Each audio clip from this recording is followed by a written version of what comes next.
오늘 우리에게 주시는 하나님의 말씀은 하박국 1장에서 3장까지 말씀입니다. 하박국서는 북이스라엘이 먼저 멸망하고 남은 남유다마저 멸망을 목전에 앞두고 있는 시대에 이제는 더 이상 돌이킬 수 없도록 타락한 이스라엘 사회 안에서 극소수의 하나님의 남은 자들이 하나님을 향하여 던지는 처절한 물음과 그 물음에 대한 하나님의 답변, 그리고 이 답변을 들은 이후 남은 자들 또는 의인들의 찬양과 간구의 노래 형식으로 진행되는 예언서가 바로 하박국서입니다. 하박국 선지자가 활동하던 주전 612년에서 605년경 고대 근동 지역은 바벨론 제국의 급부상으로 일대의 격변을 겪고 있었습니다.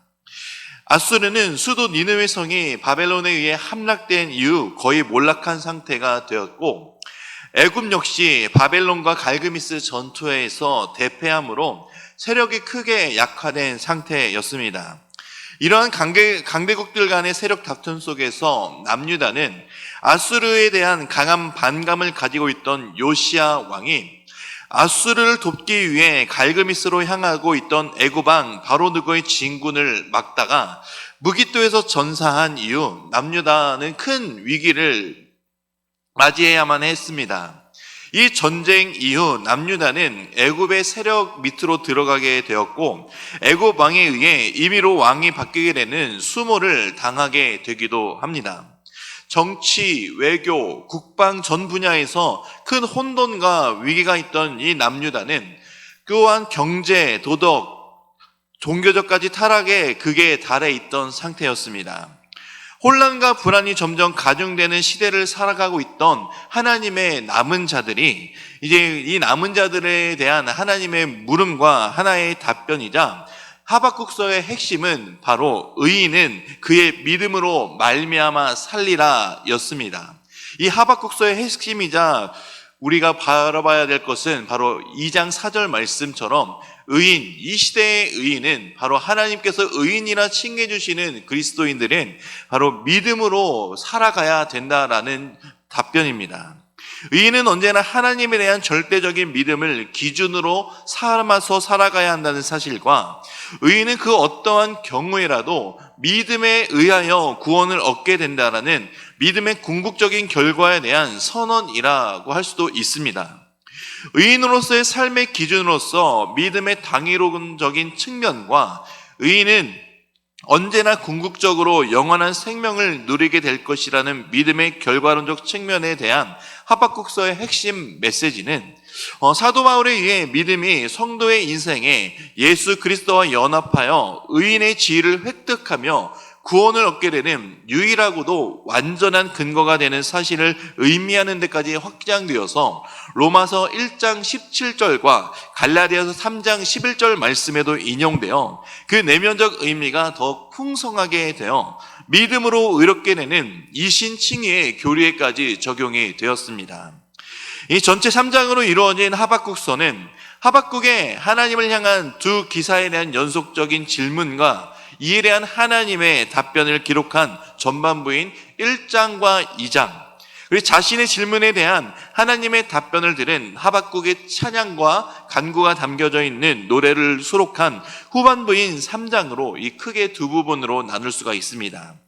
1장과 2장에서는 어찌하여 하나님께서 이스라엘이 이토록 타락하고 부패하였으며 하나님을 향한 패역이 백주대낮에 진행되고 있음에도 그저 방치해 두시고 잠잠히 계시는가에 대한 질문과, 그렇다고 해서 하나님께서 이스라엘의 심판 명목 아래 바벨론 등의 이방인들이 그토록 하나님의 백성을 능욕하고 짓밟도록 방치하시고 끝내 외면하시는가에 대한 이 두 가지 질문과 물음이 제기되고 있습니다.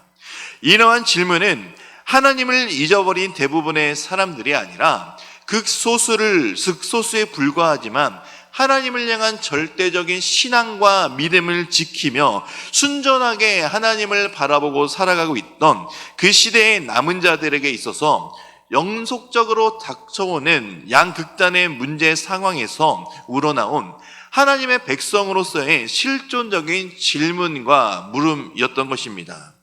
2장에서는 이런 하박국의 질문에 하나님은 즉각적으로 그리고 또한 명료하게 하나님이 정하신 때에 자신의 고유한 의지와 절대적인 능력으로 선민을 징계하실 것이며, 또 선민의 도구로 사용된 바벨론 등의 나라가 월권적 또는 폭력적으로 선민은 유리한 것에 대해서도 심판할 것이다 라고 답변해 주고 계십니다. 2장 3절 말씀을 우리 함께 읽도록 하겠습니다. 이 묵시는 정한 때가 있나니 그 종말이 속히 이르겠고 결코 거짓되지 아니하리라. 비록 더딜지라도 기다리라. 지체되지 않고 반드시 응하리라. 아멘. 방금 읽었던 2장 3절의 말씀처럼 하나님은 인간의 생각으로는 비록 더딜지 모르지만 하나님의 정한 기한에 반드시 응할 것이다 라고 말씀하고 계십니다. 그리고 오직 믿음으로만 자신의 삶의 유일한 지표로 삼고 살아가고 있는 남은 자들을 중심으로 하나님은 구원과 또한 회복을 베푸신다고 답하심으로 이 2장이 마무리되고 있습니다.